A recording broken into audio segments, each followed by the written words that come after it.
প্রিয় মানুষকে হাসাতে funny video করা শুরু করেন সাইফুদ্দিন সিয়াম। সেখানে থেকেই তার যাত্রা শুরু, কিন্তু এখন তার জীবনে সেই প্রিয় মানুষটিই নেই। মাত্র 2 থেকে 3 মিনিটের ভিডিও করে তাতেই মানুষের মন ভালো করে দেন সাইফুদ্দিন সিয়াম। অবশ্য তিনি এই নামে বেশি পরিচিত না, তাকে সবাই এসপি ক্রিয়েশন নামেই চিনি। 4 বছর আগে কিছু ফানি কন্টেন্ট তৈরির মাধ্যমে যাত্রা শুরু করেছিলেন এসপি ক্রিয়েশন, যেটি পরিচালনা করেন সাইফুদ্দিন সিয়াম। প্রথম দিকে খুব একটা সাড়া না পেলেও আস্তে আস্তে দর্শকদের মনে জায়গা করে নেয় কন্টেন্টগুলো।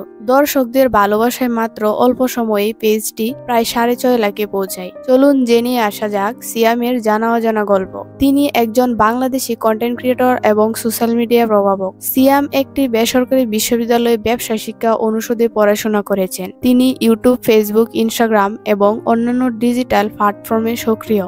এসপি ক্রিয়েশন নামের মাধ্যমে তিনি বিভিন্ন ধরনের কন্টেন্ট তৈরি করেন, যেমন টিউটোরিয়াল, প্রযুক্তি সম্পর্কিত ভিডিও, বিনোদনমূলক ভিডিও এবং লাইফস্টাইল কন্টেন্ট। অনেকেই তাদেরকে মজা করে বলেন পৃথিবীতে তিনি একমাত্র ব্যক্তি যেখানে ছেলের কারণে বাবা নষ্ট হয়েছে। বিভিন্ন হাস্যরসাত্মক জিনিস বাবা ছেলের অভিনয়ে দারুণভাবে ফুটে ওঠে। তবে বিষয়টি নিয়ে প্রশংসার পাশাপাশি সমালোচনাও থেমে থাকে না। সিয়াম অবশ্য সেই সমালোচনায় মনোযোগ দেন না মোটেও। সিয়ামের দাবি, শুধু ক্যামেরার সামনে টাকা ইনকামের জন্যই বাবার সাথে তার এমন সম্পর্ক নয়, বরং ক্যামেরা বন্ধ হয়ে যাওয়ার পরও অফলাইনেও তাদের সম্পর্ক এমন। তার মতে, পৃথিবীর সব বাবার সাথে যদি এমন সম্পর্ক হতো তাহলে আর বৃদ্ধাশ্রম তৈরি হতো না। সিয়াম প্রত্যেকটা কন্টেন্টে তার বাবাকে রাখেন, যেখানে বাবা ছেলে অভিনয় করেন এবং মানুষকে হাসান। সিয়াম ও তার বাবাকে নিয়ে মানুষ বাজে মন্তব্য করলেও তিনি অবশ্য এসবে কান দেন না। তিনি জানান, সোশ্যাল মিডিয়ার বাইরেও তার বাবার সাথে খুব ভালো সম্পর্ক রয়েছে। সিয়াম ফানি কন্টেন্টের বাইরেও বিভিন্ন শিক্ষামূলক ভিডিও,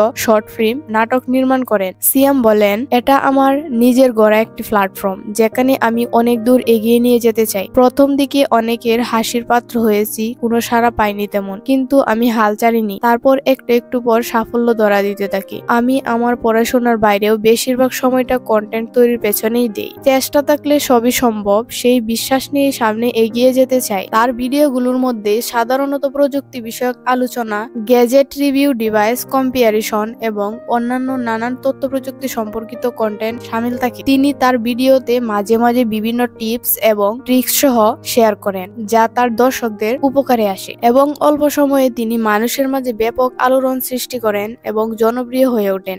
সম্প্রতি সিয়ামের একটা ভিডিও খুব ভাইরাল হয়েছে, যেখানে তিনি আলোচিত কন্টেন্ট ক্রিয়েটর নুরুজ্জামান কাফিকে নিয়ে ভিডিও তৈরি করেন। নুরুজ্জামান কাফি তার কিছু বই প্রকাশিত করেছে বই মেলায়, যেগুলো দেখতে এবং কিনতে হাজার হাজার মানুষ আসছে। কিন্তু সেই বই নিতে এসে অনেক মেয়ে কাফির ভালোবাসায় সিক্ত। সেই সুযোগে নুরুজ্জামান কাফি মেয়েদের হাত ধরে এবং কোলাকুলি করেছে। তার এই ভিডিও ভাইরাল হয়েছে। তার এই অবস্থা দেখে সাইফুদ্দিন সিয়াম ভিডিও তৈরি করেছেন। তার এই ভিডিও ব্যাপক হারে ভাইরাল হয়েছে।